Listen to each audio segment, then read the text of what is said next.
Bismillahirrahmanirrahim. Assalamualaikum warahmatullahi wabarakatuh. Alhamdulillahirabbil alamin. Hamdan yuwafi ni'amahu wa yukafi mazidah. Ya Rabbana lakal hamdu kama yanbaghi li jalali wajhikal karimi wa azimi sultanik. Allahumma salli wa sallim wa barik ala Muhammadin wa ala alihi wa sahbihi wa sallim. Asyhadu an la ilaha illallah wahdahu la syarikalah wa asyhadu anna Muhammadan abduhu wa rasuluh. Yang saya hormati Ibu Koordinator Pendidikan Yayasan Al-Huda, yaitu Ibu Muhammad Melin Islam Medina, atau lebih romantisnya dipanggil Ibu Mei Lin. Saya dulu waktu pertama kali ketemu dengan dia, saya pikir ini orang Cina ini. Pasti Mei Lin. Begitu saya lihat, loh kulitnya kok kayak begini. Jadi enggak, bukan orang Cina ternyata. Orang Padang malah. Juga yang saya hormati kepala sekolah SMP IT Muhammadiyah, SD IT Muhammadiyah, TK, PAUD, dan semua yang hadir pada hari ini. Kemudian juga yang saya hormati ibu-ibu komite di SMP, SD, dan juga di TK, serta semua guru-guru yang hadir dan para orang tua murid. Alhamdulillah kita bertemu pada hari ini di sela-sela waktu yang sempit-sempit, masih bisa kita bertatap muka. Pesannya Ibu Melin kemarin tuh tolong berikan materi tentang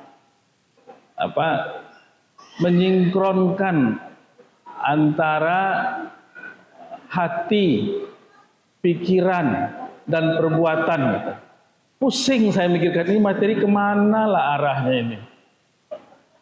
Hal yang besar sekaligus tiga-tiganya dirangkum jadi satu, kemudian disajikan dalam waktu yang pendek, jumlah orangnya juga tidak banyak ternyata.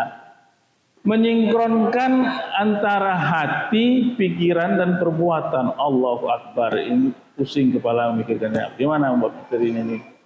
Ya? Tapi saya coba renungkan, kira-kira apa yang diinginkan oleh Bu Meli ini. Pandai kali Bu Meli ini ngerjain bosnya, seperti itu. Disuruh memberikan materi yang begini. Ya. Tapi saya coba renungkan, ini mungkin maksudnya adalah agar kita, baik orang tua maupun para guru, tidak terjebak pada yang namanya al-munafiqun. Ya. Artinya apa al-munafiqun? Orang-orang yang apa yang dia lakukan itu tidak sama dengan apa yang dia katakan, tidak sama dengan apa yang dia pikirkan. Ya. Tidak di garis yang lurus. Ini tidak hanya untuk orang tua, tapi juga orang guru juga. Ya. Mungkin itu yang dimaksud oleh Bu Melin. Maka oleh karena itu saya coba bagi materi ini menjadi ya tiga tadi. Pertama hati, kemudian yang kedua pikiran, dan yang ketiga perbuatan. Dan kita usahakan menyinkronkannya. Ya. Kita mulai dulu dengan perbuatan. Ketika kita menyuruh anak-anak atau orang tua menyuruh anaknya, itu adalah perbuatan. Itu ada action. Ada action. Agar anak itu melakukan sebuah aktivitas. Action. Nah, ketika guru atau orang tua memerintahkan seperti itu hendaknya tidak sekedar memerintahkan, tapi kemudian membiarkannya berjalan begitu saja perbuatan tersebut atau action tersebut. Dalam sebuah action harus diukur, Bapak Ibu. Bapak nggak ada, Ibu-ibu. Ya. Pertama, yang diactionkan itu selesai tidak? Ya. atau hanya sekedar berjalan saja tapi sampai 50%, tidak sampai tuntas. Nah, ketuntasan itu harus dievaluasi. Begitu juga dengan program ibu-ibu dalam mengajar, itu tuntas tidak? Puas nggak ibu-ibu ketika memberikan suatu materi atau suatu topik? Harus diukur. Orang tua juga begitu ketika menyerahkan anaknya sekolah, kemudian anaknya diajarkan, puas tidak dengan apa yang sudah di-actionkan dari proses ajar mengajar itu? Jadi tuntas tidak? Atau setengah jalan? Atau nggak terlaksana malah sama sekali? Evaluasi. Ya. Oke, katakanlah terlaksana dan sampai selesai. Ya. Itu juga harus dinilai tepat tidak yang dilakukan. Benar tidak yang dilakukan, sesuai tidak dengan apa yang direncanakan. Nah, ini kita harus mengevaluasi apa yang namanya perbuatan tadi atau action tadi. Nah, kalau sudah terlaksana, itu baru kita bisa, apakah kita merasa puas atau kecewa atau bagaimana. Karena banyak orang yang begini, Bapak, Ibu-ibu, para guru dan orang tua, ya, mudah berpikir yang besar-besar, idenya tuh besar-besar. Begini, begitu, tapi begitu dilaksanakan malas mengerjakan karena berat. Hal yang besar-besar itu berat. Malas mengerjakan, tunda, akhirnya tidak terlaksana. Nah, hal yang begini juga harus kita sikapi. Jangan suka mengangkat batu yang besar sekaligus, tidak akan terlaksana. Tapi bagilah dia dalam step-step, bagilah dia dalam episode-episode yang kecil, baru akan terlaksana. Dan itu harus berkesinambungan. Jadi ini salah satu penyebab kegagalan daripada action atau perbuatan adalah karena besarnya angan, besarnya keinginan, tetapi tidak pandai membagi-baginya dalam bentuk kegiatan aktivitas yang kecil-kecil. Akhirnya gagal, tidak terlaksana. Nah, itu mengenai perbuatan atau action. Ini berlaku untuk siapa saja sebenarnya, untuk guru, iya, untuk orang tua, iya, juga demikian. Oh, ingin umpamanya anaknya lulus dengan predikat umpamanya 10 besar. Boleh itu diimpikan.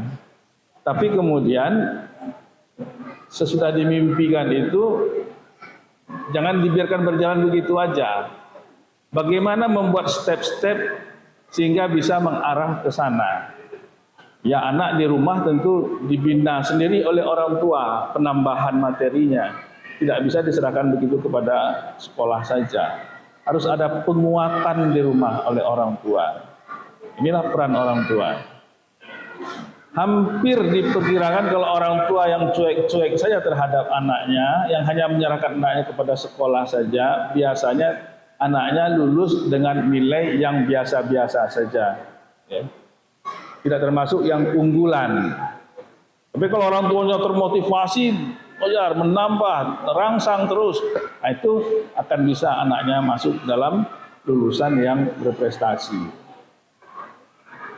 Keuntungan bagi si anak adalah dengan prestasi itu dia akan membuat percepatan dari keberhasilannya nanti. Anak yang gagal setengah jalan itu akan menjadi malas.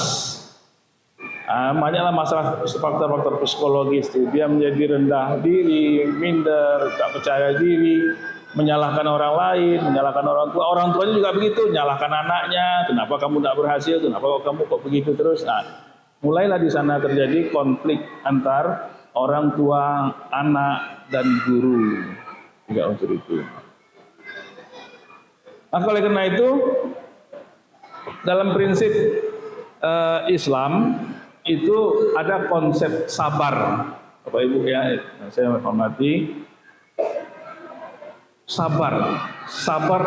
Sabar itu pengertiannya jangan diartikan begini ya. Ketika anak kita tidak berhasil, yalah terimalah dengan lapang hati, sabar. Bukan begitu.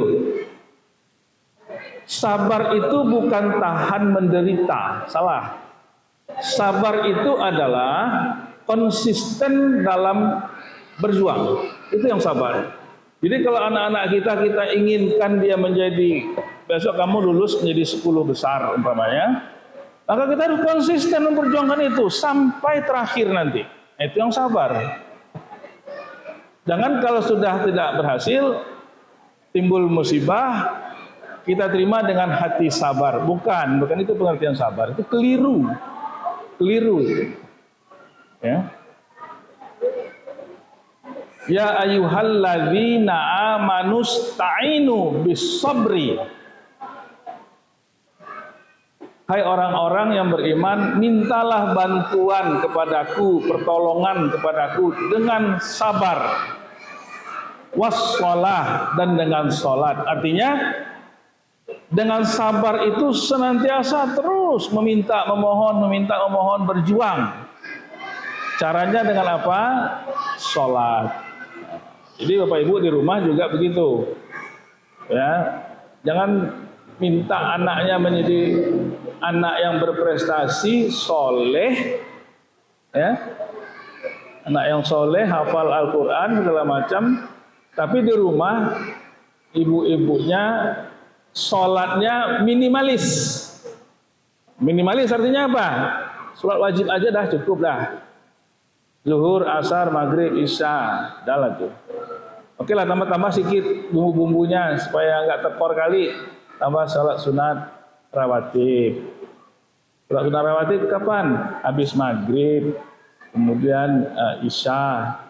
Tuh.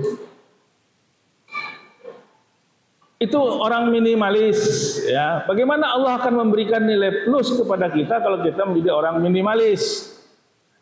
Maka perbanyaklah sholat sunat. Sholat tahajud itu semestinya menjadi agenda wajib bagi kita orang tua, ya. Hendaknya menjadi agenda wajib. Setiap malam kita laksanakan. Kalau luput kita sholat tahajud, timbul penyesalan dalam diri kita. Itu semestinya. Kenapa harus begitu? Ya karena kan kita ingin mengajar anak kita tentang sholat tahajud itu. Nah, kalau kita tidak melaksanakannya, ya itu tadi yang kata Bu Melin, nggak sinkron.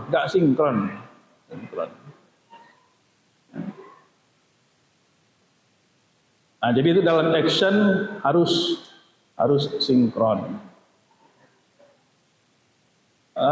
Kita mengajarkan anak-anak untuk membaca doa ini, doa itu.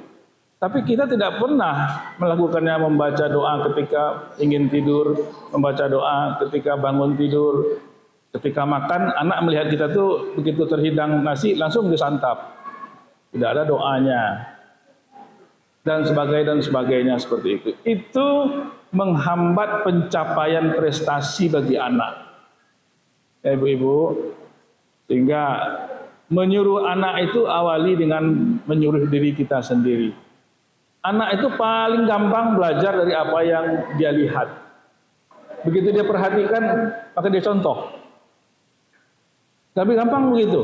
Disuruh-suruh, dia akan ada rejection ya, ada penolakan pada anak. Tapi begitu dia lihat orang tuanya begitu, melaksanakan ibadah seperti itu, mudah kita memancing anak itu, nak coba yuk lakukan seperti ini. Itu sholat. Oke, sholat tahajud. Kemudian sholat duha. Seyogianya kita membiasakan diri untuk menjelang berangkat aktivitas, sholat duha dulu. Duha itu sangat banyak manfaatnya untuk kita meminta rezeki kepada Allah Subhanahu wa taala. Rezeki itu bukan hanya fulus, ya, bukan hanya uang. Rezeki itu adalah nikmat yang diberikan Allah kepada kita, termasuklah si anak tadi. Sholat duha.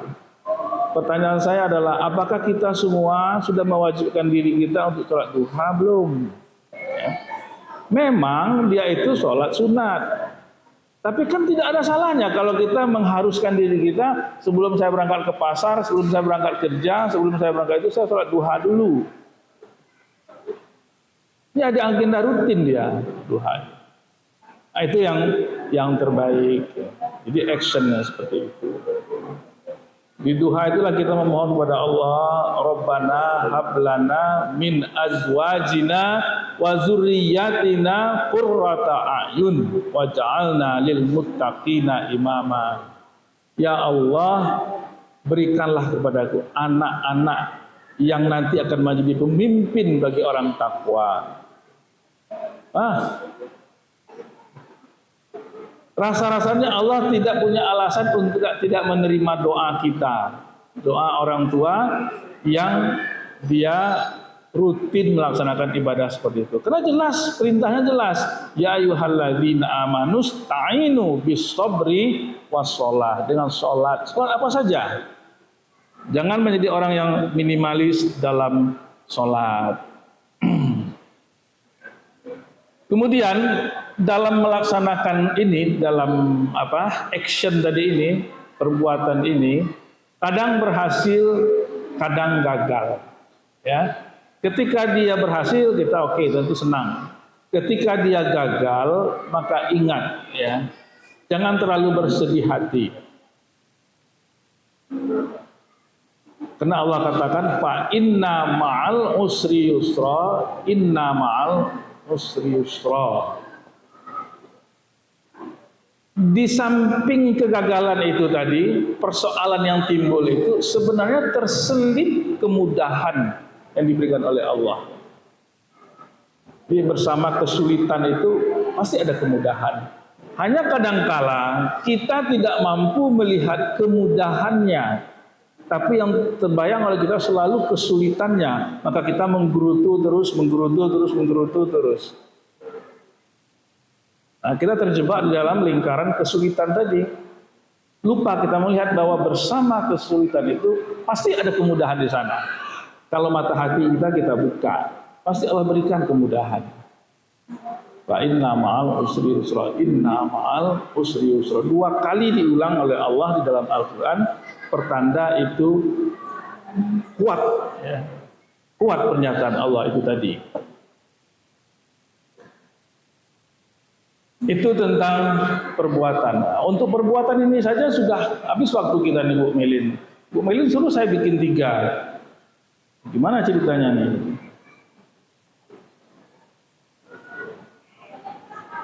Kemudian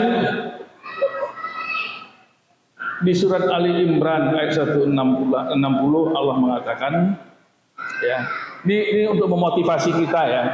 Untuk memotivasi kita supaya kita semangat. In yansurkumullahu fala ghaliba lakum wa in yakhzulkum faman dzalladzi yansurukum min ba'dih wa 'alallahi falyatawakkalul mu'minun. Jika Allah menolong kamu, maka tidak ada orang yang dapat mengalahkan kamu. Jika Allah membiarkan kamu, tidak juga akan ada orang yang menolong kamu. Maka siapakah gerangan yang dapat menolong kamu selain Allah sesudah itu? Karena itu hendaklah kepada Allah saja orang-orang mukmin bertawakal. Nah, ini Allah katakan dalam perjuangan tadi, dalam action tadi, perbuatan tadi, sudah kita laksanakan dengan maksimal, ya, kita lakukan dengan sepenuh hati, sekuat tenaga, maka gantungkanlah harapan kita kepada Allah dengan bertawakal. Hasilnya diserahkan pada Allah.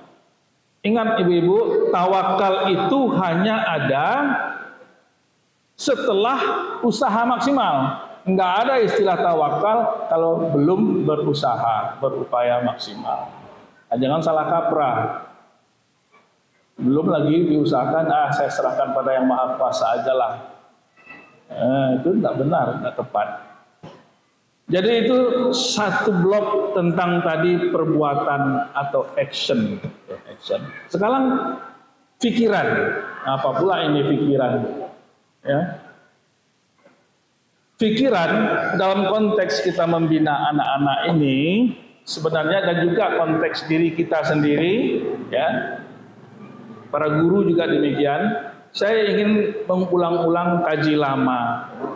Dalam berpikir itu kita merencanakan, mendesain sebenarnya. Mau apa tindakan perbuatan kita, action kita, mau bagaimana. Itu jadi berpikir, kita merencanakan, planning sifatnya. Oleh karena itu ada prinsip dasar dari manajemen berpikir, perencanaan, planning, yaitu menggunakan yang namanya SWOT atau disingkat dengan SWOT. Itu semua orang banyak tahu itu SWOT itu. Apa itu? Ukurlah. S itu strength, ya. Ukur kekuatan kita. Ya. Ukur kekuatan kita. Kemudian W-nya, dia kan SWOT ya, SWOT ya. W-nya itu ukur juga kelemahan kita, weakness. W itu dari kata weakness, kelemahan kita. Apa? Semua orang harus tahu kelemahannya. Jangan hanya ngimpi-ngimpi aja tapi nggak tahu keterbatasannya. Oh, keterbatasan itu banyak, ekonomi, kemampuan intelektual orang tua, kemampuan keluarga dan sebagainya ada. Harus diukur. Strength-nya diukur, kekuatannya diukur, kelemahannya juga diukur. Kemudian yang ketiga, O. O itu adalah opportunity. Artinya peluang. Anak saya ini berpeluang enggak untuk jadi dokter? Anak ini berpeluang enggak untuk menjadi, umpamanya, melanjutkan ke pendidikan yang lebih tinggi? Peluangnya di mana? Nah, itu ada. Oh, saya pegawai negeri, gini. Apakah anak saya ini bisa jadi pegawai negeri lagi? Itu peluang-peluang seperti itu. Jadi dicari peluangnya, dicari celahnya, selanya untuk membuat sebuah pekerjaan. Ya. Kita menginginkan umpamanya anak ini unggul di bidang hafalan Al-Quran. Ada peluangnya tidak? Oh ada, kenapa? Karena di sekolah ada kegiatan itu, bimbingan tentang itu. Oh ada, karena banyak itu peluang-peluangnya. Kita kaji. Kemudian yang terakhir adalah traits, ya, traits. Itu traits itu apa, Pemilin?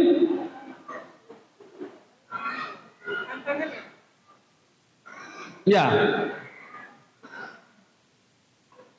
Apa hambatan yang mungkin akan terjadi mendadak tiba-tiba?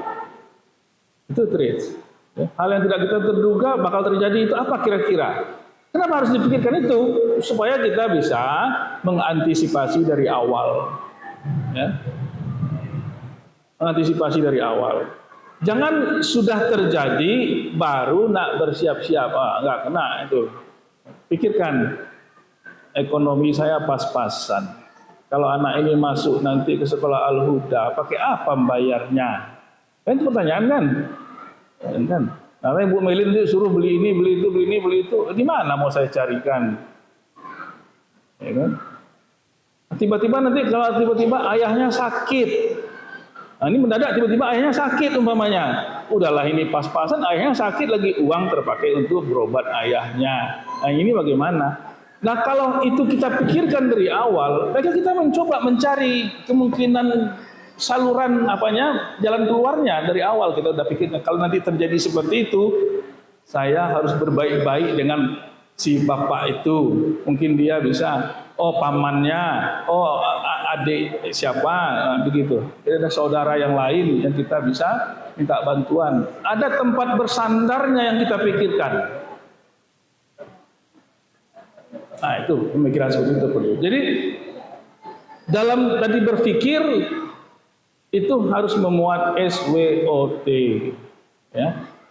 Ukur kekuatan kita, ukur kelemahan kita, lihat peluangnya, chance-nya, kemudian perkirakan apa yang bakal terjadi, masalah apa yang akan timbul nanti di jalan,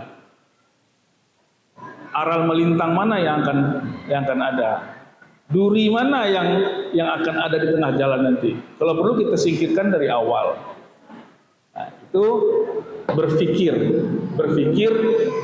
merencanakan untuk bisa mencapai tujuan nanti. Satu, jadi 2 blok sudah. Sekarang blok ketiga adalah hati. Hati itu apa? Hah? Hati itu apa? Hati itu bukan liver ya, bukan liver, bukan.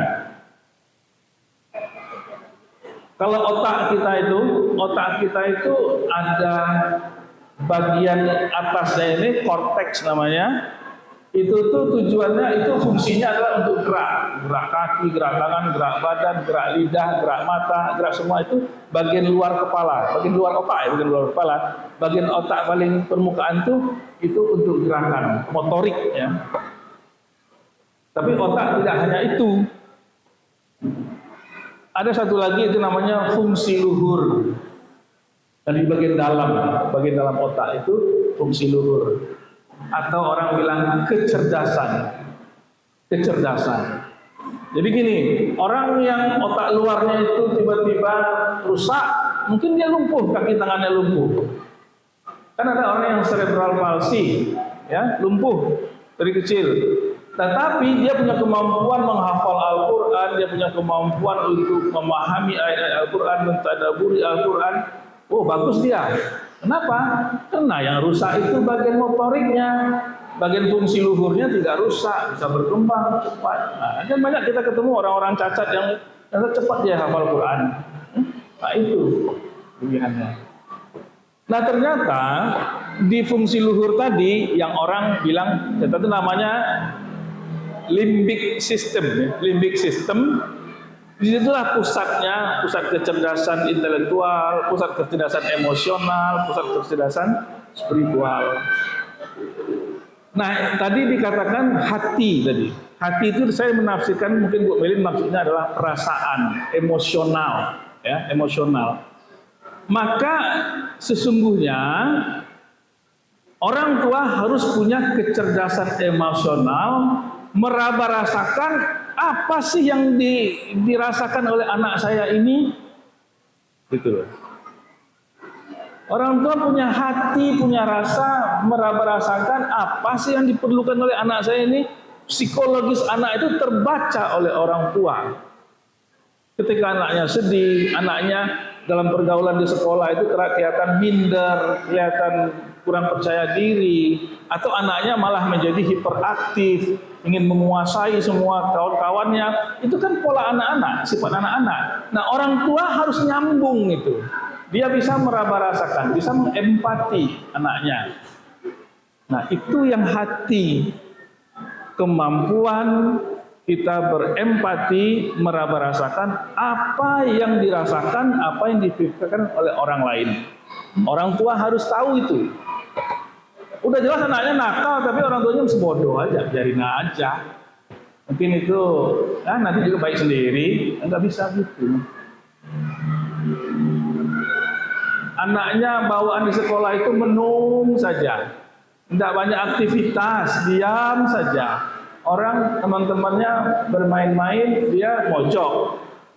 Harusnya orang tua cepat. Ada hati orang tua itu nyambung kepada hati anak. Apa sih yang dipikirkan, dirasakan oleh anakku? Bila perlu konsultasi ke psikolog, bila perlu berkonsultasi dengan BP dan segala macam. Jadi ada inisiatif dari orang tua. Itulah orang tua yang punya hati terhadap anaknya. Satu. Yang kedua, orang tua juga harus punya kecerdasan spiritual yang adanya di hati itu tadi. Kalau hati itu kita tafsirkan sebagai kolbu. Kalau hati itu kita tafsirkan sebagai kolbu. Kolbu itu adalah kecerdasan spiritual. Orang tua harus bisa memahaminya bahwa membesarkan anak, mendidik anak ini, menjadikan anak ini menjadi manusia yang baik, itu adalah perintah Allah. Nah, ini kita kaitkan dengan ibadah, bahwa itu kita sedang beribadah menjalankan perintah Allah untuk menjadikan anak saya ini anak yang soleh. kullu mauludun yuladu 'alal fitrah fa abawahuma yuhawwidani aw yumajisani aw yunassirani. Anak itu lahirnya bagus-bagus saja, fitrah, tapi kemudian orang tuanya lah yang nanti akan membuat si anak itu menjadi Nasrani, Majusi. Itu orang tua, kenapa kok saya yang disalahkan, kata orang tua? Karena ketidakmampuan orang tua itu berimajinasi secara spiritual. Untuk apa saya melakukan ini pada anak saya? Gagal dia.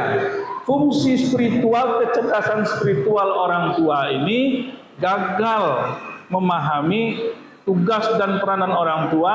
Mendidik anak itu adalah sebuah kegiatan ibadah, pengabdian kepada Allah.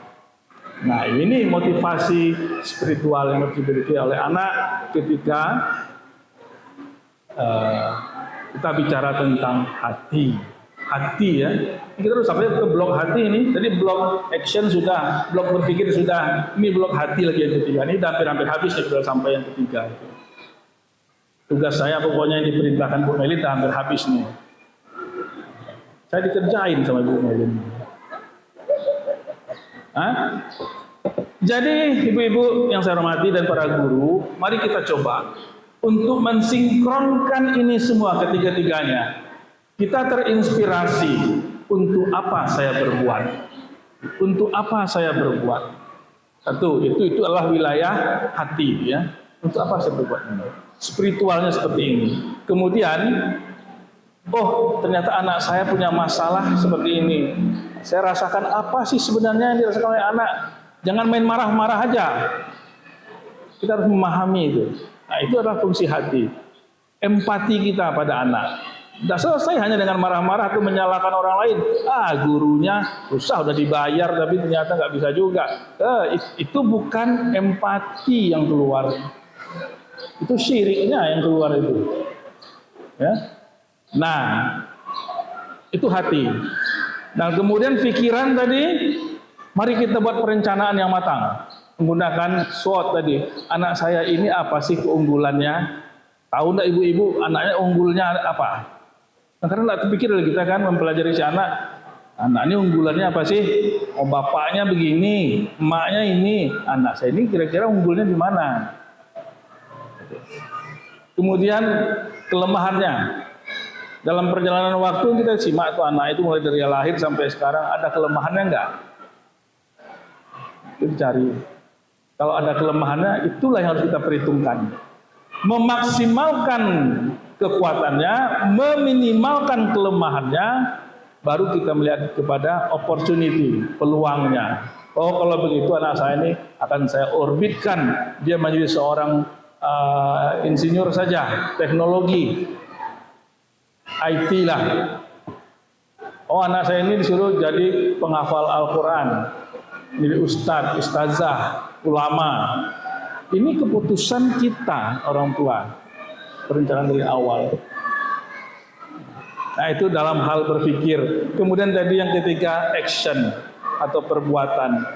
Apa yang kita pikirkan di sini harus kita terjemahkan dalam bentuk perbuatan. Kita laksanakan apa yang kita pikirkan, dan kemudian kita evaluasi, sudahkah tuntas apa yang dilaksanakan ini, ataukah masih setengah jalan atau sepertiga jalan, ya, tepat atau tidak ini yang dilakukan oleh anak-anak ini. Nah, ini adalah evaluasi pada blok actionnya tadi, perbuatannya, dan itu semua harus sinkron ketiga-tiganya, ya, hati dengan pikiran, dengan perbuatan harus sejalan. Kalau tidak sejalan, jatuhlah kita kepada orang munafik. Ya, kaburo maqtan indallahi an taqulu ma la taf'alun, kata Allah. Sangat murka Allah pada orang-orang yang dia berkata begini, begitu, tapi tidak dilaksanakannya. Tidak dilakukannya, pandainya cuman berencana dan berencana saja, wacana dan wacana saja. Allah akan sangat murka. Itu ada ayat mengatakan demikian. Maka ibu-ibu baik orang tua maupun guru-guru, mari sama kita sinkronkan hati, pikiran, dan perbuatan dalam mendidik anak. Fa'tabiru ya ulil absar la'allakum turhamun. Wassalamualaikum warahmatullahi wabarakatuh. Terima kasih Bu Melin atas kerjaannya.